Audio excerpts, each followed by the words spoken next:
Hi there, in today's video we are going to cover the step-by-step process of how we can set up final accounts and corporation tax in Nomi and quickly file the accounts to Companies House and corporation tax to HMRC. So you can now say goodbye to manually generating final accounts and corporation tax returns and say hello to Nomi, our advanced final accounts and corporation tax software expertly designed to streamline your practice. With Nomi, you can harness the power of automation and generate final accounts and corporation tax returns directly from bookkeeping entries. All you need to do is review and make any necessary adjustments before filing straight to HMRC and Companies House. Not using Nomi for your bookkeeping? No problem. You can effortlessly upload a trial balance from another software platform and use the standalone module. Don't let manual processes hold you back. Streamline your practice with Nomi and experience the power of automation today. In this video, we will cover the key areas such as the final accounts dashboard access, creation of the accounting period, adding the nominal codes, importing trial balance, posting a journal, updating basic company information and account settings, which includes the company settings and report settings, making changes in note templates, and finalizing the accounts. After this, we will cover the CT adjustments and other CT adjustments through which you can make changes in CT 600. You can send the accounts and corporation tax for e-sign and get the approval of the client. Once the approval is received, you can submit the accounts and corporation tax return. Whenever you will log in into Nomi, then this will be your landing screen, that is dashboard. Now we'll move to the clients, and on this screen we can see all the clients which have different services with active status. To add a new client, we have to first click on the new client label in the top right corner, and this will take us to the add client screen where we can add a client of a choice such as limited, sole trader, LLP, etc. As we add the customer, it is listed under the client section with two default services, that is bookkeeping and final accounts. Usually the bookkeepers and accountants use both services due to the integration we offer and the time it saves. However, if you are not using the bookkeeping, then you may mark it inactive by clicking on the edit icon on the right side, and under the general tab you can select the services from bookkeeping and final account to final accounts only. So for that, what you have to do, let's say here we can see bookkeeping and final accounts, both the services. We can click on this edit icon, and as we click on the edit icon, we have the option to set the service only to the final account. So this is how we can make the changes, and we can switch from both the services to only bookkeeping or final accounts, and we can also mark the client as inactive by marking this service as none. We have also offered the final accounts practice dashboard, which lets you know what is getting due or overdue for accounts and corporation tax. Here also you can see the deadlines. You can click on the count and it will exactly show you the deadlines. So you can email from here in bulk, you can do the reminders, you can download the report, you can send the SMS, all that also you can do. To open a final accounts record, you will have to click on final account service of the client. If only the final account service is active and not the bookkeeping, then it will take you to a dashboard with limited access to bookkeeping.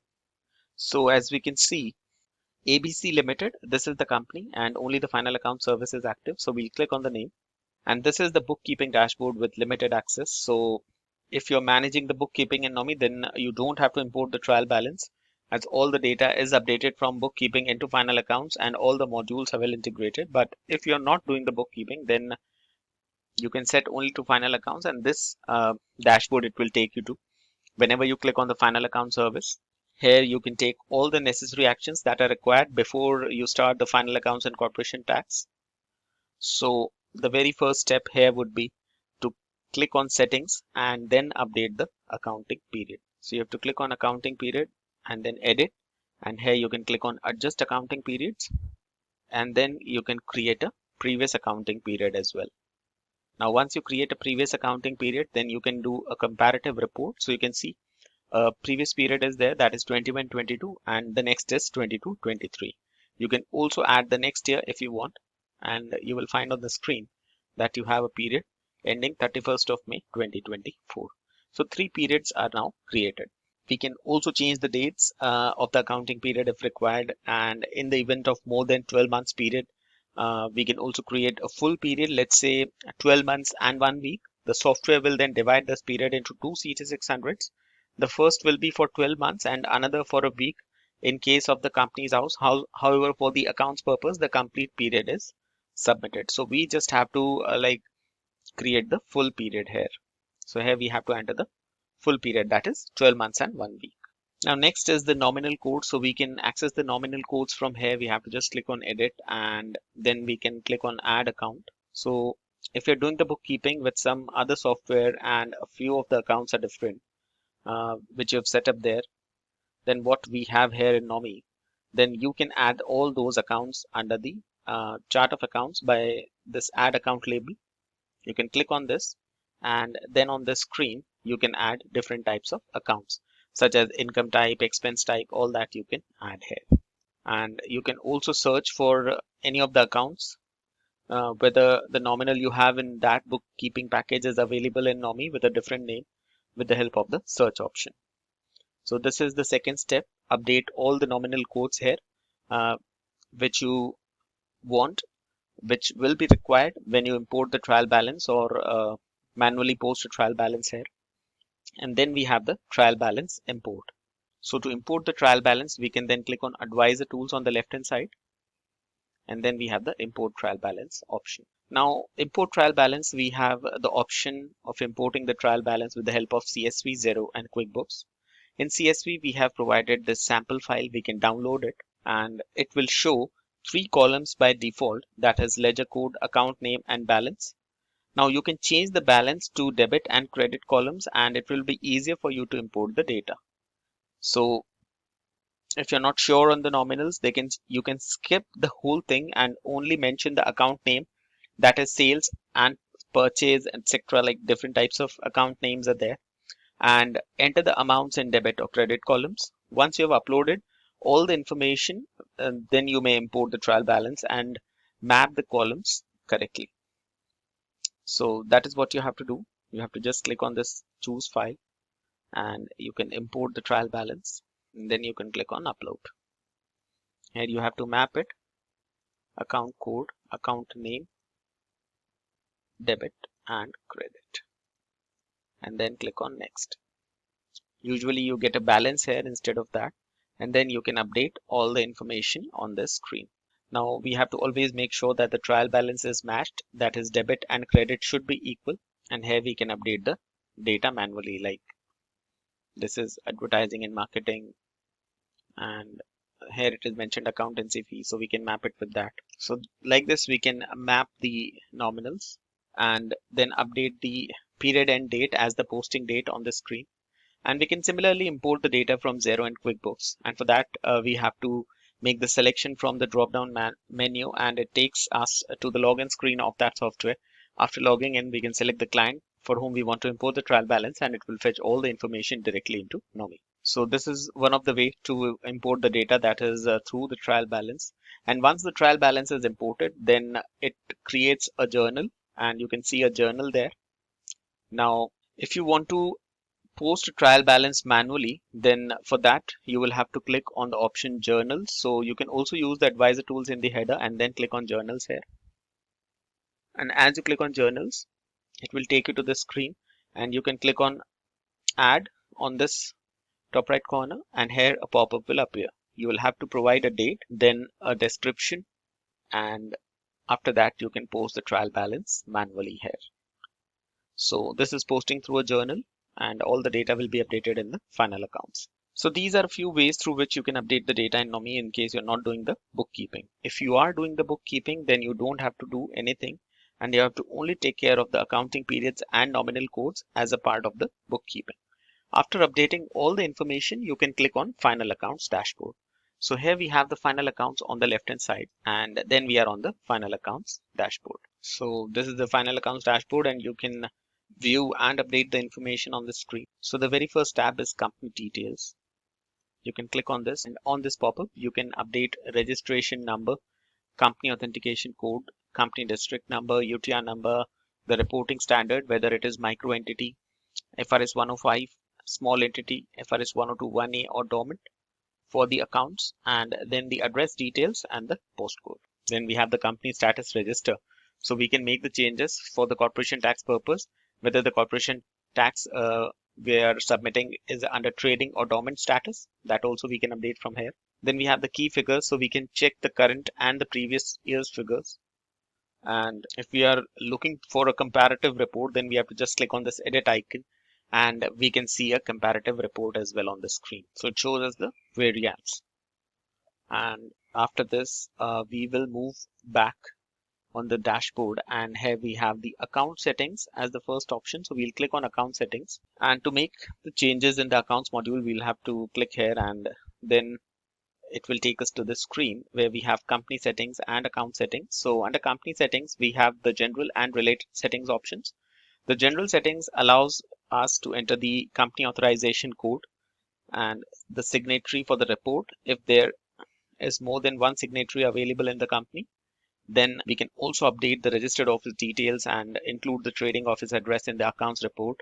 After making all the changes on the screen, we can then click on save. So here we have the related information. Here we can mention the name of the company secretary and choose the director's name from the director list drop down. If we're looking to include the accountant and solicitor's details, then we can enable both these options as well as the bank details. Next is the report settings. So report settings is again divided into three parts, that is general, director report and accountant report. Now under general, we can update the reporting standard, that is small entity FRS 102(1)A if we have not updated on the main dashboard under the company details. So we can update it from here, like whether it is micro entity FRS 105, small entity FRS 102(1)A or dormant. Then we can insert the page breaks here between the notes in full and filleted set of accounts. 13 notes are listed under full accounts and 6 under the filleted one. And if you wish to give a page break here, you can do that. So you have to just select the note, and as you will select the note, then there will be a page break after that. After this, you can enter the balance sheet approval date. If you want to show all the income types on a detailed income statement, then set this option to yes. And you can also change the name of the financial statement, so that you can enter on the screen. After this, we have the director report. So on the director report, we can include the director's report in the full report or the filleted report or both of them. Then also we can mention the principal activity of the company along with the going concern, charitable donation as applicable. The small company provisions and director responsibilities are updated by default. However, you can make the changes if required. And next is the accountant report. So you can again select whether you want to include the accountant's report in a full report, filed report, or both. You can also select the accountant report format as per the ACCA, ICAW, or AT, that is as per the governing body. And for any others which are not on the list, you may select the default one. And in case of custom, you can choose custom and you can then update the data as required. So that also you can do on the screen. It will then update the data under the accountant report content. Here you can also update the engagement letter date and accountant report approval date. Once all this is updated, you can click on save and you can move forward to note templates. You have to click on the edit icon and make relevant changes and then click on publish if it is unpublished. So let's say you want to make any changes in the employees note, you can click on edit and you can make the changes, that how many employees were last year, like current year, and how many employees were there in last year. So like this, we can make the changes. We can also expand it as I've shown you in the employees. So in the tax, in significant accounting policies also we can expand. We can check how many policies are included in this. After making all the necessary changes, we can then view the filleted and full set of accounts. So this is the filleted set of accounts. We can review like the cover page, company information, statement of financial position, notes to the financial statement. Similarly, we can also view the full set of accounts.